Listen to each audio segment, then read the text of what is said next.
It really wasn't all that long ago that enterprise accounting systems faced the inability to handle electronic payments as part of normal data flows in business processes. Fragmented data and workflows were generating slow, expensive, and unreliable results from critical business processes, and worse, systems patches attempting to minimize the problem only resulted in cost maintenance challenges and compliance issues. The solution, on-demand, intelligent transaction platform that powers payment processing, operates as a fully integrative and native component to an ERP system, and all in the response to the growing customer concerns about data security. Greetings, everyone. It's Tuesday, July 22nd, 2014, and this is Tech Talk with Technology Association of Georgia President Tino Mantella. I'm your guest host, Frank Baia. Up to the Tech Talk, fully integrated, best-in-class electronic payment acceptance and data security solutions. Do they finally exist? We speak with Asif Ramji, President and Chief Executive Officer of Paymetric. Asif is a payments executive with over 15 years' experience directing companies within the software and payment transaction processing industries. Most recently, Asif's Chief Revenue Officer for Paymetric and led 10 consecutive quarters of double-digit growth. He joined the company in 2009 and was responsible for sales, marketing, business development, and product strategy. Today, the company supports more than 500 leading global brands with processor-agnostic solutions that expedite and secure the order-to-cash process, improve electronic payment processing rates, and reduce the scope and financial burdens of compliance. Is there a standard in the secure, integrated electronic payments arena? The Tech Talk turns to the impact on customers and businesses in the changing world of electronic payments and the security landscape. Speak with SAP certified partner and recognized industry leader, Paymetric, President and Chief Executive Officer, Asif Ramji. This edition of Tech Talk is brought to you by GlobalSpeak.com, new media consultants, corporate video and audio communications, video and audio production and distribution, live and virtual event production. Tag TV and Tag Radio is a service of GlobalSpeak.com, creatively delivering powerful marketing, video, and audio solutions. Asif, welcome to Tech Talk. Thanks, Frank. One of the subjects I think most of us hear about just about every day is the fintech evolution that's happened over the last several years. Certainly it finds its roots actually in Georgia's history, goes back many decades with payments out of Columbus and the evolution of various forms of evolutionary technologies, disruptive ones in the payment schedules, payment processing arena. Let's talk a little bit about where we are today and in a way, where are we going? Because I think so much of the conversation now relates to transaction, but it almost drifts into analytics and gets involved in a lot of other dynamics besides what we would normally consider payments. So maybe talk a little bit about that. Yeah, I think you're going to see payments definitely evolve over the next few years. I think there's a lot of potentially disruptive ecosystems that are sitting out there today.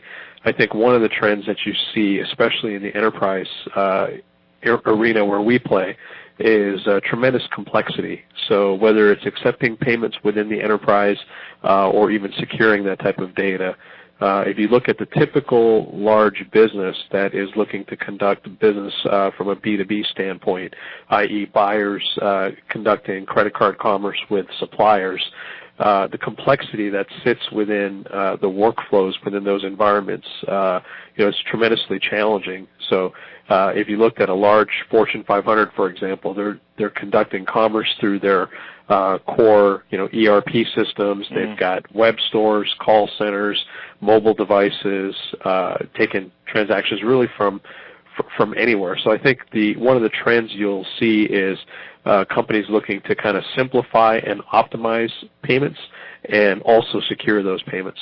Speed and security, no doubt. I mean, obviously never before has payment in time become more crucially important and almost a competitive advantage, especially when you're talking even exchange rates. Absolutely. Well, I think go ahead.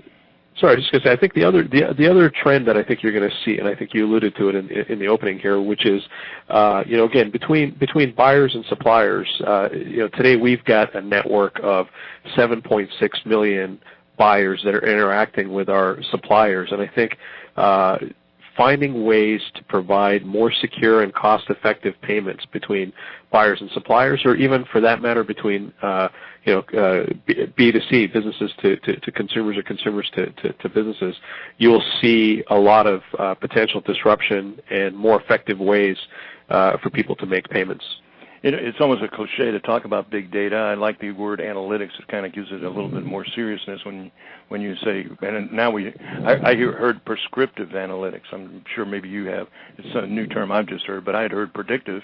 Now they're talking prescriptive. And the reason I bring it up is that, you have to, I guess, assume that you're either an economy or you're an application, because everybody wants a turnkey situation, because in sort of what I was alluding to earlier, the whole processing, the actual method, the electronic aspects of it, and the speed and the security of it, of the transaction itself is, I wouldn't say a small part, but it's only part of a more elaborate group of other services. Would you agree?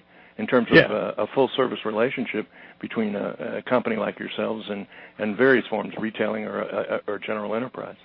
Very much so. I think what you'll find in the industry is, just accepting a credit card or processing a credit card payment is typically considered a commodity, and so there's a lot of companies out there that can take that and process that. I think, companies that can add a lot more value around that function, I think, drive more value to the end client. One of those things, as you alluded to, is obviously data. Paymetric processes well over $30 billion worth of credit card volume today, and well over 100 million transactions. And part of that, with that information, with that transaction, we collect quite a bit of valuable information, and there's going to be a large opportunity for us to monetize that.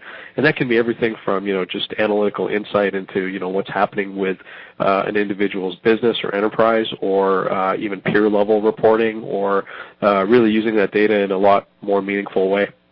When I mentioned prescriptive, the exec that I was talking to about it was saying the interpretation of that information becomes crucial. It isn't just getting the predictive information, it's actually being able to act upon it and know, in a sense, I guess cognitively, what you should or shouldn't be able to do. There's probably an app for that.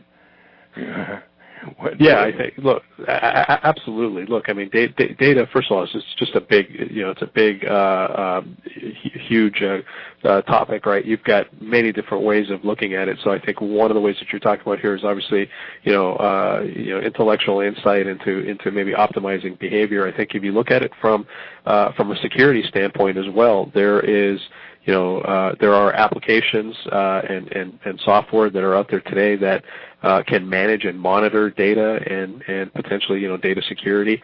But I think, absolutely, you'll see very meaningful apps out there. Well, talk a little bit about in real time. What are the solutions that are important today to your customers? So the first one is our XI Pay, which is cross-interface payments. So again, the ability to take payments from multiple different outposts and put them into the enterprise. I think that is perhaps one of the most critical one. And then data security. We have a product called XI Secure. It's a proprietary technology to Paymetric, which helps payment security through tokenization. So we'll take a raw credit card number as it's being entered into either a website or a mobile device, or really, again, anywhere within the enterprise, and we will tokenize it. So we will turn that raw card number into an alphanumeric token, and in some cases we remove a lot of these business websites or mobile applications, either reduce or remove them from PCI scope. And PCI is payment card industry compliance, which businesses are required to protect sensitive data. Now, one of the things that we get a great opportunity with Tech Talk is we span all of the verticals. So in many cases you begin to hear, obviously, trends and patterns and things like, I often say that everything is the same, only different. Cloud computing, mobile, I mentioned cognitive computer, the Internet of Things. So much of that is, it doesn't matter whether it's health IT, logistics, or even fintech for that matter. I guess where I'm going now is that in an environment where so much of the technology is becoming, I wouldn't say ubiquitous, but certainly it's more unique about how it's applied than it is its ability to perform. How do you differentiate yourself, and especially how you differentiated yourself with Paymetric to such an incredible growth? Well, I think for us, again, I think we're very fortunate to be part of a major trend that's out there. Data security. If you talk to anybody that's involved in financial technology, they're looking to secure all aspects of their data. We happen to have, again, a proprietary security solution that is incredibly well received in the market, as well as the other trend is, again, the complexity around payments. A lot of businesses are launching or expanding their card not present, so web stores, whether it's call centers, the need for mobile applications. So that brings a lot of demand for our particular business. We differentiate ourselves by, again, having our own technology, our own connection, so we connect all of the major payment processors. We have all of our unique workflows and integrations into the large ERP systems. And then we've been recognized by SAP, for example, as a triple SAP Pinnacle Award winner. We've received many different accolades in the industry.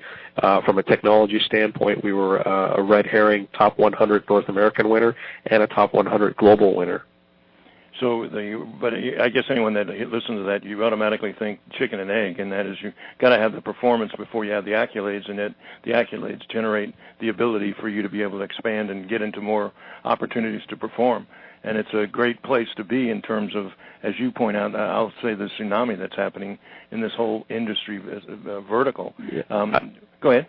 Yeah, I think for us, we were very fortunate to see perhaps a trend or have a vision for the trend moving to the cloud, right? So in 2009, we shifted our entire business delivery model and way of doing business from licensed software to really to the cloud. And so that positioned us very, very well to be able to capitalize on some of the opportunities that we see in the marketplace today. So again, it was really some great foresight. Do you see something on the horizon that represents yet another disruptive change the way the cloud has? Yeah, I think if you look at the large ecosystems. So, for example, Apple, right? So Apple has hundreds of millions of credit cards that are on file.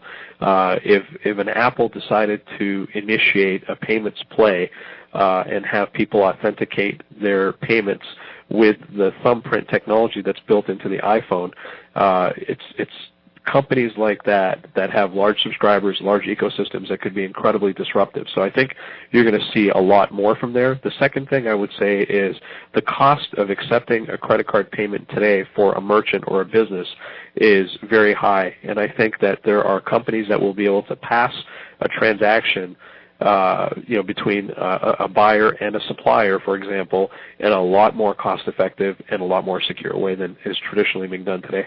I think the term is cryptocurrency. Do you see any any long-term future proposition for something like a Bitcoin? I think those are all valid technologies. I think that they're picking up a lot of traction. I think it's going to take time to get full adoption. I think that will probably be a foundational layer, some of the cryptocurrencies, and you might see probably a lot more easier user interfaces to be able to work with those types of things over time. But I think it's going to take time, just like any new technology, except for the companies, like I said, that have got the large ecosystems that could virtually flip a switch and disrupt an entire industry quickly. And how do you prepare for something like that? I don't mean the crypto, but the large organizations flicking a switch. I mean, I'm not trying to be a negative about it, but isn't that an inevitable? There's always going to be opportunities around the large trends, right? So let's talk about cryptocurrencies, for example. One of the major issues that they have today is security. So, I think, for us, we have a proprietary technology. It's built on a flex token capability, which means we're able to secure any type of data, really, whether it's bank account information, personally identifiable information. So there's room for us to play within the ecosystem, and I think as the evolution happens with some of the other disruptive technologies, there will still be potential gaps in some of those solutions where we'll be able to play and add value. Do you flip? Do you look to acquire? I mean, obviously you're public, right? I mean, so it's a case where you're in a position now where you can maybe attract some of these other applications to build out your economy, your one-stop type situation? We are actually still a private company, but okay. yes, we are still looking at M&A. We're very closely, monitoring the marketplace for evolving technologies that are in our space, or companies with adjacent technologies. And one last question that I have to talk about a little bit, and that's what's going on in Atlanta and the whole Atlanta, and for that matter, Georgia and the southeastern region. One of the things TAG often talks about is where Georgia leads, and certainly fintech is one of those places. We've got more transactions going on here than just about any other place in North America, maybe the world. Is that good for you? Is that good for business? Does it attract not necessarily customers now? I'm talking the culture in terms of competitive talent and capabilities. Very much so. We're very pleased to be headquartered here in Atlanta. I think Atlanta is definitely a financial technology hub. If you look at, most of the transactions around the world come through Atlanta in some way, shape, or form. There are, tremendous reputable organizations that are managing payment transactions or some sort of financial technology in Atlanta. What that does for us is also open up a huge opportunity for talent. So we've been very successful in securing top talent here in Atlanta, which obviously overall helps our business. Well, one thing for sure, and that is the culture at Paymetric. Can you talk a little bit, because I think it would be a missed opportunity not to go into what is the nature of the environment that you create? We have a very, culture is very important to us, as an organization. We actually have a director of culture and brand experience, even though we're a software organization. Mm-hmm. And if you have an opportunity to look at the Paymetric logo, anybody that's listening to this, if you go to www.paymetric.com, you'll actually see that we've got blocks that are part of our logo. Each one of those blocks has a significance. So each one stands for one of our core values. And our core values, without going through all of them, stem from everything from embrace collaboration, take ownership, move with urgency, drive innovation, pursue excellence, and have fun. So we've got a number of different attributes that we aspire to as an organization culturally, and we are looking to attract the type of talent that is like-minded, that wants to really work hard and play hard, and lastly, give back to our community. So we have initiatives like Paymetric Gives Back, where our organization will go and volunteer at the Atlanta Food Bank, or get involved within the community in a more meaningful way. Well, obviously it's working. I think the return, as far as since 2009, you're returning double-digit growth every quarter. Something's working. I think it's the talent, the innovation. Part of it, without question, maybe the innovation of being maybe first to market to think in terms of cloud, but that's a form of innovation. But last but not least, the reputation of both you and Paymetric are recognized industry-wide for quality and integrity. Asif, thank you so much for taking time from your busy schedule to join us today on Tech Talk.